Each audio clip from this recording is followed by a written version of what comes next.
Welcome to the Explainer. Okay, let's just dive right into this. Because if you've been anywhere near the gaming community recently, you know we've been living through an absolute internet meltdown over Palworld's character designs. It's been chaotic, it's been loud, and honestly, it's been incredibly confusing.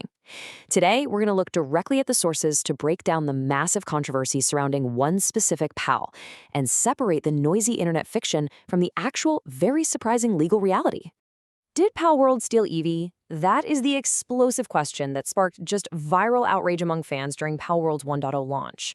I mean, did Pocketpair, the developers of Palworld, cross the line? As soon as players booted up the game, social media was just flooded with side-by-side comparisons and furious debates. It was truly a marvel to witness how quickly millions of Twitter users became certified armchair copyright lawyers overnight, utterly convinced that the biggest monster-catching franchise in the world had just been blatantly robbed. Chapter 1. The Creamus Copycat Controversy. Let's start by looking at ground zero of this massive drama.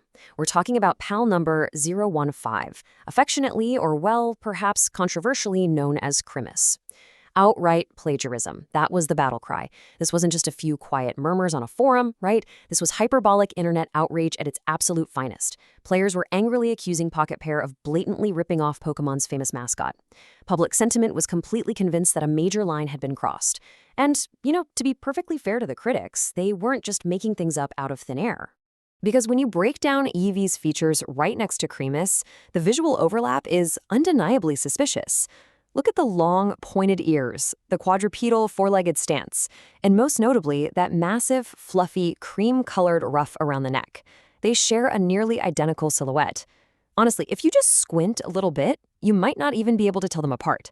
So it's incredibly easy to see why the gaming community immediately grabbed their pitchforks. Chapter 2. The Biology Defense. But, as we all know, the court of public opinion is very different from an actual court of law. Creamus isn't just a clone of a famous video game monster. Its design pulls directly from nature and classic mythological tropes. The actual, real-world design inspirations include fluffy, domesticated dogs like Pomeranians, Arctic foxes, and Angora rabbits. When you look at these animals, suddenly Creamus looks a whole lot less like a stolen mascot and a lot more like a standard, fuzzy biological mashup. And this brings us to a fundamental rule of copyright law. I really hate to be the bearer of bad news for some folks, but Nintendo and the Pokemon Company did not actually invent small, fluffy animals. Legally speaking, no one can own the exclusive copyright to the broad concept of fluffy, small, brown and white, four-legged mammals. Because Creamus draws from these broad, real-world biological concepts, a court absolutely cannot rule this character design as copyright infringement. The character design itself is literally legally bulletproof. Chapter 3. The Reality of the Lawsuit. So if the character designs are entirely safe, what on earth is going on with the legal battle? Well, prepare to have the rug pulled out from under you because the reality of this highly anticipated 2026 legal showdown is incredibly anticlimactic. Look at the massive gap here between expectation and reality. What people think is happening is this epic, massive character copyright war, right? Nintendo stepping in to avenge Eevee. But what Nintendo actually filed is a patent infringement lawsuit. It has absolutely nothing to do with copying Eevee's design. Instead, the lawsuit is strictly about gameplay mechanics. Specifically, it's a super narrow dispute over patents regarding throwing a ball to catch a monster in a 3D space. And the plot thickens. Or, well, actually, scratch that. It thins out considerably. Court updates leading up to late 2026 show that Nintendo has narrowed its lawsuit so significantly that it only targets old, pre-release builds of Palworld. That's right, this big, scary, industry-ending lawsuit is currently focused on obsolete versions of the game. Legal experts point out that the chances of Nintendo actually stopping the Palworld 1.0 launch at this point are essentially zero. The scope of this legal threat has shrunk drastically. Which leads us to the ultimate punchline of this entire explainer. The grand Palworld War, the massive lawsuit that was supposed to shake the gaming industry to its very core, has shrunk to a measly maximum potential payout of 30,000 US dollars. That's about 5 million Japanese yen.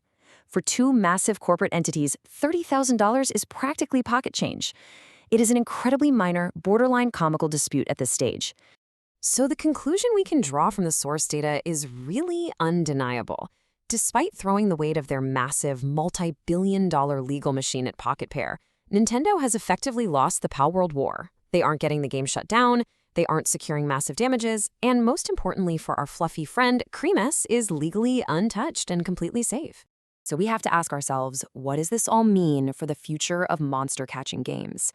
Now that the biggest legal threat has completely fizzled out into a minor technical dispute, the dates are kind of wide open. Will we see a massive flood of new games iterating on this beloved genre now that developers know the firm boundaries of character copyright? It's a fascinating space to watch, and I really encourage you to think about how this legal precedent might change the games you play tomorrow. Thanks for joining me on this explainer, and keep asking those big questions.